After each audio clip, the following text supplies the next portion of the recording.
నమస్తే ఫ్రెండ్స్, నేను మీ Sravani. Welcome back to Sravani's kitchen. ఈరోజు మన ఈ వీడియోలో ఇంట్లోనే గోబీ మంచూరియా చాలా రుచిగా సింపుల్గా ఎలా చేయాలో క్లియర్గా చూపించబోతున్నాను. ఇలా చేయాలే కానీ బయట స్ట్రీట్ స్టైల్కి మించిన రుచి ఉంటుంది. క్రిస్పీగా ఫ్రై చేసిన గోబీతో ఈ మంచూరియా రుచి నెక్స్ట్ లెవెల్ అండి. మరి ఎలాంటి ఆర్టిఫిషియల్స్ వాడకుండా ఇంట్లో ఉన్న వాటితో పర్ఫెక్ట్ టేస్ట్ వచ్చేలా గోబీ మంచూరియా ఎలా చేయాలో ఇప్పుడు చూద్దాం రండి. గోబీ మంచూరియా చేయడానికి ఇక్కడ నేను మీడియం సైజ్ కాలీఫ్లవర్ని తీసుకొని ఇలా ముక్కలుగా కట్ చేసి తీసుకున్నాను. ముక్కలు అనేవి మరీ పెద్దగా కాకుండా ఇలా మీడియంగా కట్ చేస్తే సరిపోతుంది. అలాగే ఇక్కడ నేను ఒక ఇద్దరికి సరిపడా గోబీ మంచూరియాని ప్రిపేర్ చేస్తున్నాను. మీరు ఎక్కువ మందికి ప్రిపేర్ చేస్తున్నట్లయితే క్వాంటిటీని కూడా పెంచుకొని చేయండి. అలాగే వీటిని ఇలా ముక్కలుగా కట్ చేసేటప్పుడు చిన్న చిన్న ముక్కలు కానీ లేదా కాడలు కానీ ఇలాంటివి మిగిలిపోయి ఉంటే మనం ఏదైనా కర్రీలో వేసినా వండొచ్చు. అలాగే ఇలా కట్ చేసినవి వెయిట్ వైజ్ కూడా చూపిస్తానండి. చూడండి, మనం కట్ చేసిన ఈ గోబీ ముక్కలు పావు కిలోకి కొంచెం ఎక్కువ ఉన్నాయి కదా. అలాగే మనం వీటిని ఇలా మెజరింగ్ కప్తో కొలిచి చూసినా చూడండి, దాదాపు 2 కప్పుల వరకు ఉంటాయి. ఇప్పుడు వీటిని ఉడికించడానికి మరో పక్కన సరిపడా నీళ్ళను తీసుకొని ఇందులోనే 1 టీ స్పూన్ ఉప్పును తీసుకొని బాగా మరిగించండి. నీళ్ళు ఇలా వేడై బాయిల్ అవ్వడం స్టార్ట్ అయ్యాక ఇప్పుడు ఇందులోకి మనం కట్ చేసి పెట్టిన గోబీ ముక్కల్ని తీసుకొని కలుపుతూ ఒక 2-3 నిమిషాలు ఉడికించండి.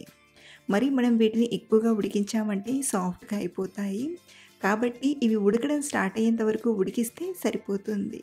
ఎప్పుడైతే ఇలా తుకతుక ఉడకడం స్టార్ట్ అవుతుందో అప్పుడు వీటిని ఇలా స్పూన్తో కానీ లేదా జాలిగంటతో కానీ తీస్తూ ఒక బౌల్లోకి తీసుకోండి. ఇక్కడ నేను డైరెక్ట్గా నార్మల్ వాటర్లోకి తీసుకుంటున్నాను. ఇలా మనం ఉడికించి నార్మల్ వాటర్లో వేయడం వలన కాలీఫ్లవర్ ముక్కలు అనేవి మరీ ఎక్కువగా ఉడకకుండా ఉంటాయి.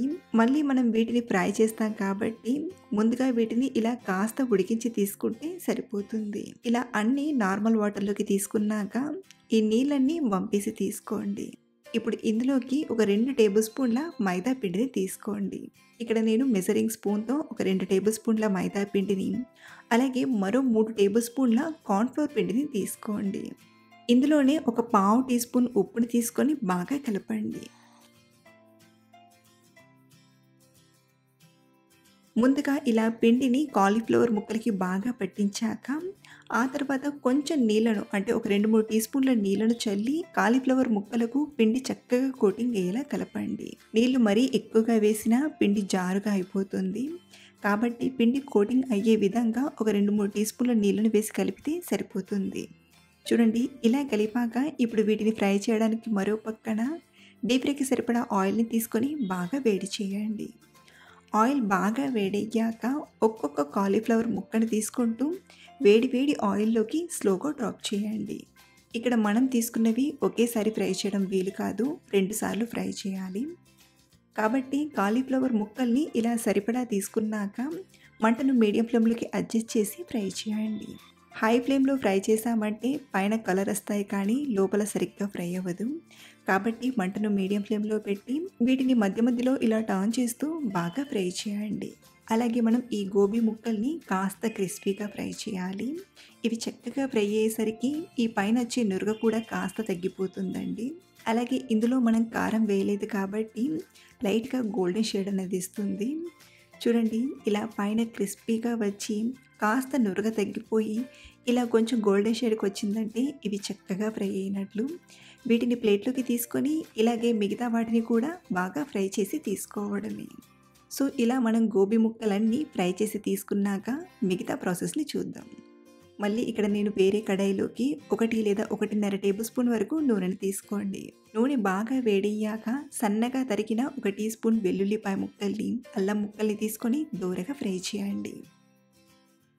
ఇలా దోరగా ఫ్రై చేశాక ఇందులోనే 1 కట్ చేసిన ఉల్లిపాయ ముక్కల్ని అలాగే 1-2 కట్ చేసిన పచ్చిమిరపకాయ ముక్కల్ని తీసుకొని మంటను హై ఫ్లేమ్లోనే పెట్టి బాగా ఫ్రై చేయండి. మనం వీటిని లో ఫ్లేమ్లో పెట్టి ఫ్రై చేస్తే ఆ ఫ్లేవర్ అనేది రాదు. కాబట్టి మంటను హై ఫ్లేమ్లోనే పెట్టి ఇలా కలుపుతూ దోరగా ఫ్రై చేయండి.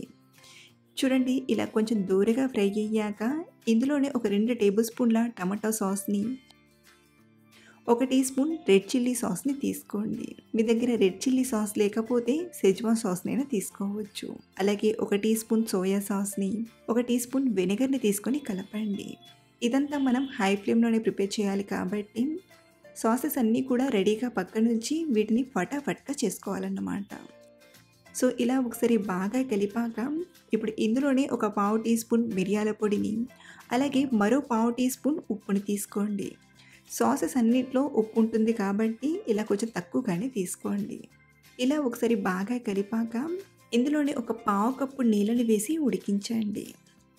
ఇది ఉడికేలోగా ఒక గిన్నెలోకి ఒక టీ స్పూన్ కార్న్‌ఫ్లోర్ పిండిని తీసుకొని కొంచెం నీళ్ళను వేసి పిండి ముద్దలు లేకుండా బాగా కలపండి.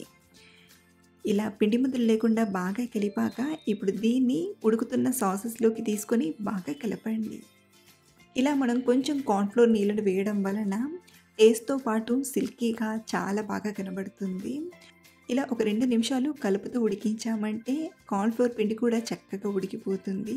అలాగే మీరు ఇలా కలిపేటప్పుడు కార్న్‌ఫ్లోర్ పిండి మరీ గట్టిగా అయినట్టు అనిపిస్తే కొంచెం నీళ్ళని వేసి కన్సిస్టెన్సీని అడ్జస్ట్ చేసుకోవచ్చు. ఇప్పుడు ఇందులోకి మనం ఫ్రై చేసి పెట్టిన గోబీ ముక్కల్ని తీసుకొని బాగా కలపండి. ఇక్కడ నేను కలిపి చూపిస్తున్నాను. మీకు వీలైతే టాస్ చేసైనా తీసుకోవచ్చు. ఇలా సాసెస్ అన్నీ బాగా పట్టేలా కలిపాక చివరిగా స్ప్రింగ్ ఆనియన్స్‌తో ఇలా గార్నిష్ చేసుకొని ఒకసారి కలిపి స్టవ్ ఆఫ్ చేసేయడమే. పైన నుండి జ్యూసీగా, క్రంచీగా టేస్ట్ చాలా చాలా బావుంటాయి. మీరు కూడా ఇంట్లోనే పర్ఫెక్ట్ టేస్ట్ వచ్చేలా గోబీ మంచూరియా చేయాలంటే ఓసారి ఇలా ట్రై చేసి చూడండి. డెఫినెట్‌గా మీ అందరికీ చాలా బాగా నచ్చుతుంది. అలాగే ట్రై చేశాక మీకు ఎలా వచ్చిందో కింద కామెంట్‌లో నాతో షేర్ చేసుకోవడం మర్చిపోవద్దు. Thanks for watching.